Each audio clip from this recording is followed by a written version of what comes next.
Sir ഈ തെരഞ്ഞെടുപ്പ് result എല്ലാം വന്നപ്പോൾ നമ്മൾ മനസ്സിലാക്കുന്ന ഒരു കാര്യം എന്ന് പറഞ്ഞു കഴിഞ്ഞാൽ യഥാർത്ഥത്തിൽ വിജയിച്ചിരിക്കുന്നത് BJP ആണ് അല്ലെ? തീർച്ചയായിട്ടും. യഥാർത്ഥത്തിൽ ഇപ്പൊ നമ്മൾ കണക്കുകളിലേക്ക് മുഴുവൻ പോയിട്ടില്ല. പോയി കഴിഞ്ഞതിന് ശേഷം നമുക്ക് ഈ ടോപ്പിക് ഒരിക്കൽ കൂടി എടുക്കണം. ഇപ്പൊ സംഭവിച്ചിട്ടുണ്ടാവാൻ സാധ്യതയുള്ളത് ബിജെപിയുടെ വോട്ടുകൾ കൂടി പിടിച്ചിട്ടുണ്ട് എന്നുള്ളതാണ് ഞാൻ വിചാരിക്കുന്നത്. കാരണം കോഴിക്കോട് നോർത്തടക്കം നിരവധി സ്ഥലങ്ങളിൽ BJP രണ്ടാമതോ അല്ലെങ്കിൽ ഒന്നാമതോ ഒക്കെ തന്നെ കോഴിക്കോട് സൗത്തില് കോഴിക്കോട് അല്ല നോർത്തില് അപ്പൊ വന്നിരുന്നു. അപ്പൊ ഞാൻ പറയണത് അത്തരത്തിലുള്ള ഒരു നേട്ടം BJP ഉണ്ടാക്കി. ഇപ്പൊ ചാത്തന്നൂർ BJP ഇപ്പോഴും മുമ്പിലാണ്. നമ്മൾ ഈ വീഡിയോ എടുക്കുമ്പോൾ അറിയില്ല, നേമത്ത് മുമ്പിലാണ്. കുറച്ചു മുമ്പ് വരെ കരമന ജയൻ തിരുവനന്തപുരത്ത് മുമ്പിലായിരുന്നു. അപ്പൊ അതൊക്കെ കൊണ്ട് തന്നെ ഇപ്പോഴും അവിടെ തിരിച്ചു പിടിച്ചിട്ടുള്ള പോലും 350 വോട്ടിലൊക്കെയാണ്. അപ്പൊ അതായത് BJP ജയിക്കാൻ കഴിയുന്ന ഒരു ഫോഴ്സായി നിരവധി മണ്ഡലങ്ങളിൽ മാറുന്നു എന്നുള്ളത് ഒരു പ്രധാനപ്പെട്ട കാര്യമാണ്. ഒന്ന്. രണ്ടാമത്തത് സംഭവിച്ചിട്ടുണ്ടാവുക എന്ന് വിചാരിക്കാൻ കഴിയുന്ന ഒരു കാര്യം, നേരത്തെ കോൺഗ്രസിനെ തകർത്തുകൊണ്ട് കോൺഗ്രസിൽ നിന്നുള്ള നായർ വോട്ടുകളും അതുപോലെ തന്നെ അവർക്ക് കിട്ടിക്കൊണ്ടിരുന്ന ഒരു വരേണ്യ വോട്ടുകളുമാണ് BJP പിടിച്ചത് ആദ്യ ഘട്ടത്തിൽ. രണ്ടാമത്തെ ഘട്ടത്തിൽ ആദ്യം തകർത്തത് കോൺഗ്രസിനെയാണ്. രണ്ടാമത്തെ ഘട്ടത്തിൽ എന്ത് ചെയ്തു വെച്ചാൽ അതുകൊണ്ടാണ് കോൺഗ്രസ് 49% സീറ്റിൽ നിന്ന് 39ലേക്ക് മൂക്കുമുത്തി വീണത്. പക്ഷെ രണ്ടാമത്തെ ഘട്ടത്തിൽ ഇപ്പൊ CPM-നെയും ഏതാണ്ട് തകർന്നിരിക്കുന്നു. അത് കഴിഞ്ഞ ലോക്സഭയിൽ നമ്മൾ കണ്ടു. ആ തകർച്ചയുടെ ഒരു ചെറിയ ഗുണം കണ്ടു. കാരണം ആറ്റിങ്ങലിലും അതുപോലെ തന്നെ ആലപ്പുഴയിലും ഒക്കെ ഉള്ള വലിയ മെജോറിറ്റി കണ്ടു. ഇപ്പൊ അത് യഥാർത്ഥത്തിൽ ആ വോട്ടുകൾ തിരിച്ചു വീണ്ടും നിയമസഭയിൽ ഇങ്ങോട്ട് വരും എന്നാണ് വിചാരിച്ചിരുന്നത്. ഞാനടക്കം വിചാരിച്ചിരുന്നത് ഒരു പരിധിവരെ തിരിച്ചു വരുമെന്നാണ്. ഒരു പരിധിക്ക് വരെ തിരിച്ചു വന്നിട്ടുണ്ടാവും. പക്ഷെ എങ്കിൽ പോലും ഞാൻ വിചാരിക്കുന്നത് ഒരു മേജർ ചങ്ക് അവിടെ തന്നെ BJP തന്നെ നിലനിന്നു. അപ്പൊ അങ്ങനെ നിലനിന്നത് കൊണ്ട് BJPയുടെ വലിയ ഒരു അടിത്തറ കുറെ കൂടി സ്ട്രോങ് ആയി വിപുലമാക്കാൻ ഈ തെരഞ്ഞെടുപ്പ് സഹായിച്ചിട്ടുണ്ടാകും എന്നാണ് ഞാൻ വിചാരിക്കുന്നത്. എന്ന് പറഞ്ഞാൽ അടുത്ത തവണ അവർക്ക് വോട്ട് ചെയ്താൽ MLA ആകും. ഭരണം കേരളത്തിലേക്ക് എത്തിയില്ലെങ്കിലും വോട്ട് ചെയ്താൽ ഞങ്ങളുടെ സ്ഥാനാർത്ഥി ജയിക്കും എന്ന് പറയുന്ന ഒരു രീതി ഉണ്ടാക്കി കൊടുക്കാൻ കഴിഞ്ഞിട്ടുണ്ട്. ഇപ്പൊ ഉദാഹരണത്തിന്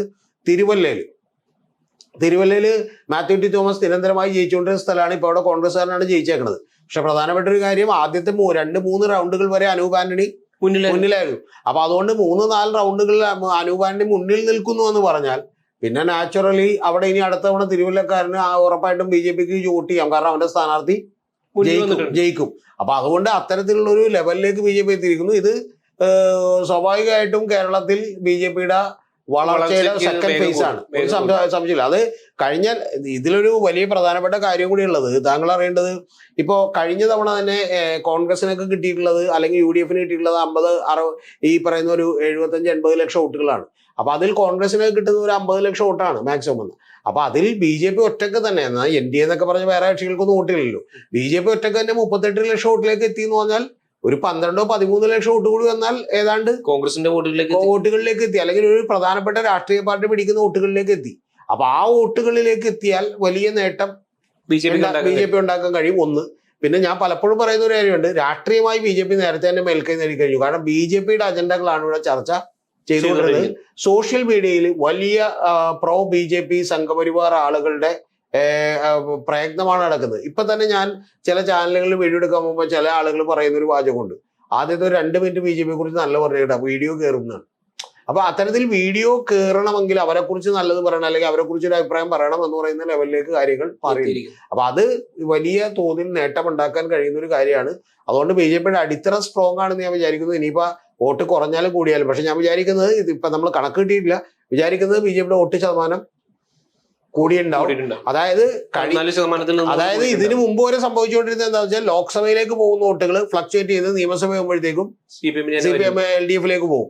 ആ കാര്യത്തിൽ ഇത്തവണ വലിയ കുറവ് ഉണ്ടായിരിക്കുന്നു. അത് നിങ്ങൾ ആരുടെ നിന്നും പഠിക്കേണ്ടതാണ്. കാരണം അങ്ങനെ ഫ്ലക്ച്വേറ്റ് ചെയ്ത് പോകുന്ന വോട്ടുകൾ ഉണ്ടെങ്കിൽ അതിനെ പിടിച്ചു നിർത്താൻ എന്ത് ചെയ്യണമെന്ന് BJP ആലോചിക്കുകയും BJP വളരെ ഗംഭീരമായിട്ടുള്ള നടപടികൾ എടുക്കുകയും ചെയ്യും. BJP അതുപോലെ പാർട്ടിയാണ്. ഇപ്പൊ ഉദാഹരണത്തിന് ഡൽഹിയിൽ അവര് തൂത്തുവാരിക്കൊണ്ട് പാർലമെന്റിലേക്ക് ജയിക്കുമായിരുന്നു 7 സീറ്റും. പക്ഷെ നിയമസഭയിലേക്ക് വരും വോട്ടുകൾ വലിയ പെർസെന്റേജിൽ വ്യത്യാസം ഉണ്ടാവും. അത് എങ്ങനെ കുറക്കാം എന്നുള്ളത് വളരെ ശാസ്ത്രീയമായി പഠിച്ച് കൃത്യമായി കഴിഞ്ഞ 5 കൊല്ലം പണിയെടുത്താണ് അരവിന്ദ് കെജ്രിവാളിനെ കെട്ടിപ്പൂട്ടിയത്. അപ്പൊ അതുകൊണ്ട് അതേപോലെ തന്നെ ഒരു സംഭവം ഇനി ഇവിടെയും അല്ല, നമ്മളെ എത്രയൊക്കെ ഓടിച്ചോരിയെന്നും മറ്റതൊന്നും മറിച്ചതൊന്നും ഒക്കെ പറഞ്ഞാലും അവരുടെ ഒരു വർക്കിന് നമ്മൾ അംഗീകരിക്കണം അല്ലെ? അല്ല, അവരുടെ വർക്ക് എന്ന് പറഞ്ഞാൽ ഒരു ബിസിനസ് വർക്കാണ്. കാരണം അവര് എന്ത് വില കൊടുത്തു എന്ന് പറഞ്ഞാൽ അവന്റെ ഉള്ളിൽ നിന്നുള്ള ആളെ പിടിച്ചിട്ടാണെങ്കിലും എങ്ങനെ തകർത്താണെങ്കിലും ധാർമ്മികത ഒന്നും അതിനകത്തില്ല. അതുകൊണ്ട് ധാർമ്മികത ഒന്നും ഇല്ലാത്തൊരു കാര്യം ഇനി മുതൽ ഇന്ത്യൻ രാഷ്ട്രീയത്തിൽ പ്രതീക്ഷിക്കണം. അല്ലാതെ ഇതിനകത്ത് ഇനി രാഷ്ട്രീയത്തിൽ ധാർമ്മികത ഉണ്ടാവും അല്ലെങ്കിൽ അവർ കൃത്യമായിട്ട് ചെയ്യും എന്നൊന്നും വിചാരിക്കുക വയ്യ. ഇപ്പൊ ഇന്ന് തന്നെ താങ്കൾ അറിയേണ്ടത് തമിഴ്നാട്ടിൽ വിജയ് പറഞ്ഞിട്ടുണ്ട് ജയിച്ച എല്ലാവരും എത്താൻ, കാരണം റിസോർട്ടിലേക്ക് പോകാൻ വേണ്ടിയിട്ടാണ്. അവിടെ റിസോർട്ടാണ് രാഷ്ട്രീയം. ഇനി കേരളത്തിലൊക്കെ അത് വരാൻ അധികം സമയമില്ല. അതുകൊണ്ട് ഇനി അടുത്തൊരു കാര്യം കൂടി താങ്കളോട് പറയാം. ഇതിന്റെ അടുത്ത ഘട്ടം എന്താണെന്ന് അറിയാം. അടുത്ത ഘട്ടം എല്ലാ പാർട്ടികളിൽ നിന്നും, മിക്കവാറും കോൺഗ്രസിൽ നിന്നും അതുപോലെ തന്നെ CPM നിന്നൊക്കെ തന്നെ നിരവധി ആളുകൾ BJPയിലേക്ക് ഒഴുകും. ഒരു മിഡിൽ ലെവൽ നേതാക്കന്മാർ. എന്താ കാര്യം? നേരത്തെ BJP സീറ്റ് കൊടുക്കാൻ തയ്യാറാണ് ഇവർക്ക് എല്ലാവർക്കും. പക്ഷെ സീറ്റ് കൊടുത്താലും ജയിക്കാൻ പറ്റില്ല. പക്ഷെ ജയിക്കാൻ പറ്റും. ഒരു 20, 25, 30 മണ്ഡലങ്ങളിൽ ജയിക്കാൻ പറ്റുന്ന ഒരു വലിയ ഫൈറ്റ് കാഴ്ചവെച്ചാൽ ഇവരും കൂടി ഒരു 10,000 വോട്ട് പിടിച്ചാൽ ജയിക്കാൻ പറ്റുന്ന സിറ്റുവേഷൻ ഉണ്ടെന്ന് പറഞ്ഞാൽ നിരവധി നേതാക്കന്മാർ എന്ത് ചെയ്യും? ബിജെപിയിലേക്ക് എത്തും. അതിനുള്ള വഴിയൊരുക്കാണ് ഈ കാണുന്നത്. അല്ല, അത് മാത്രമല്ല, BJPയുടെ ഒരു അജണ്ട നടപ്പായിക്കൊണ്ടിരിക്കുകയാണ്. ഇനിയിപ്പം വരുന്ന 10 വർഷം അവർ പറയാൻ പോകുന്ന പോലെ ഭരിക്കുന്ന മുസ്ലിം ലീഗ് ആയിരിക്കും. ഇനി അടുത്ത കാര്യം, ഞാൻ അടുത്ത പോയിന്റിലേക്ക് വരാൻ പോയത് താങ്കൾ ചോദിച്ച വളരെ കൃത്യമായിട്ടുള്ള ചോദ്യം. ഇനി അടുത്തത് BJPയുടെ സുവർണ കാലം കൂടിയാണ്. കാരണം എന്താ? ഒന്ന്, കോൺഗ്രസ് ആണ് ഭരിക്കുന്നത്, ജമാഅത്തെ അവരെ പിന്തുണക്കുകയാണ്, പ്ലസ് മുസ്ലിം ലീഗ് അതിനകത്താണ്. ഇനി എടുക്കുന്ന ഏതൊരു തീരുമാനവും നിങ്ങൾ നോക്കുക. ഇനി സത്യം പറഞ്ഞിട്ടുണ്ടെങ്കിൽ 2 പുഷ്കരകാലമാണ് വരാവണം. ഒന്ന്, പ്രോ BJP സംഘപരിവാർ അനുകൂല ചാനലുകളുടെ പുഷ്കരകാലമാണ്. കാരണം ഇനി ധൈര്യമായിട്ട് എന്ത് ചെയ്യാം? അവർക്ക് അനുകൂലിക്കാം. ഈ പറയുന്ന വിഭാഗീയത അങ്ങോട്ട് പറയാം, വർഗീയത പറയാം. ഒന്ന്. രണ്ടാമത്തെ കാര്യം എന്ന് പറഞ്ഞിട്ടുണ്ടെങ്കിൽ ഇത് അൾട്ടിമേറ്റ്ലി എവിടെ കൊണ്ടുവന്ന് എത്തിക്കുമെന്ന് വെച്ചിട്ടുണ്ടെങ്കിൽ ഒരു ഹിന്ദു കൺസോളിഡേഷൻ BJPക്ക് വലിയ അനുകൂലമായി ഉണ്ടാക്കും. ഇതിനിടയിൽ നിങ്ങൾ നോക്കിക്കോ, നിരവധി പ്രശ്നങ്ങൾ ഇനി വരും. ഇപ്പൊ തന്നെ മുസ്ലിം ലീഗ് 6 മന്ത്രിമാരെ ചോദിച്ചേക്കും, അല്ലെങ്കിൽ 2ാം നമ്പർക്ക് 6 വേണം എന്നൊക്കെ പറഞ്ഞിട്ട് മുഖ്യമന്ത്രി ചോദിച്ചേക്കും. അപ്പൊ ഇവരുടെ പ്രാധാന്യം വളരെ കൂടും. 22, 24 സീറ്റുകളിൽ ഇപ്പോൾ അവർ ജയിക്കുമെന്നാണ് വിജയിച്ചിട്ടുണ്ട്. അപ്പൊ സ്വാഭാവികമായിട്ടും അങ്ങനെ വലിയ നേട്ടം അവരിലേക്ക് ഉണ്ടാവും. കൂടാതെ മലപ്പുറം ജില്ല വിഭജിക്കണമെന്ന് പറയും. അപ്പൊ 2 ജില്ലകളിൽ അവരുടെ അപ്പൊ അത്തരത്തിൽ വലിയ കാര്യങ്ങളുണ്ടാവും. ഇതെല്ലാം കൊണ്ട് തന്നെ എന്തുകൊണ്ടും സത്യം പറയണമെങ്കിൽ ഈ വിജയം UDFന്റേതല്ല, വിജയം BJPയുടേതാണ്.